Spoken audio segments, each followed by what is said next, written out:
بسم اللہ الرحمن الرحیم۔ السلام علیکم۔ کس طرح یہودیوں نے حضرت عیسیٰ علیہ السلام کو قتل کرنے کا منصوبہ بنایا اور کس طرح اللہ تبارک و تعالیٰ نے یہودیوں کے منصوبہ کو ناکام بنایا اور آپ علیہ السلام کو آسمان کی طرف اٹھا لیا، اور اللہ تبارک و تعالیٰ نے حضرت عیسیٰ علیہ السلام کو کون کون سے معجزات عطا فرمائے تھے، ان تمام سوالوں کے جوابات آج کی اس ویڈیو میں ہم آپ کو قرآن و حدیث کی روشنی میں دیں گے۔ آپ سے گزارش ہے کہ ویڈیو کو سکپ کیے بغیر آخر تک ہمارے ساتھ رہیے گا۔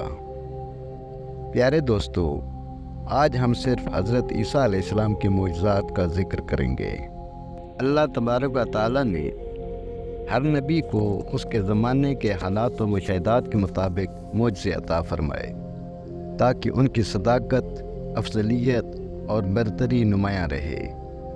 اسی طرح اللہ تعالیٰ نے حضرت عیسیٰ علیہ السلام کو بھی معجزے اور فضیلتیں عطا فرمائیں۔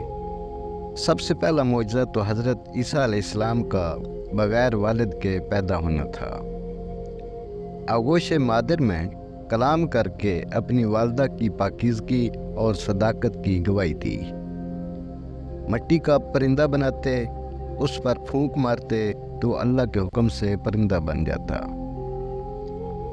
پیدائشی نابینا کی آنکھوں پر ہاتھ رکھتے تو اس کی بینائی ایسے آ جاتی جیسے کبھی نابینا نہ ہوا ہو۔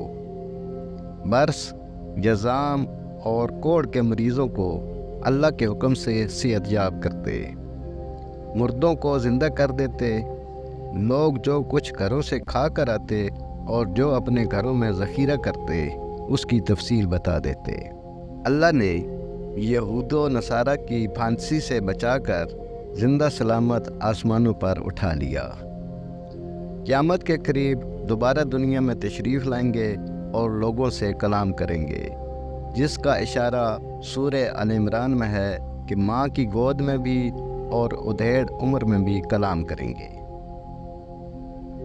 جب آپ علیہ السلام کو دنیا میں دوبارہ بھیجا جائے گا، آپ مسلمانوں کے ساتھ مل کر جہاد کریں گے، دجال اور خنزیر کو قتل کریں گے، صلیب توڑ ڈالیں گے، زمین میں امن و برکت ہوگی اور دنیا میں صرف اسلام رہ جائے گا۔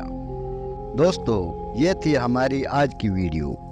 اس ویڈیو کو آپ نے اپنے دوستوں کے ساتھ اور اپنے پیاروں کے ساتھ بھی ضرور شیئر کرنا ہے۔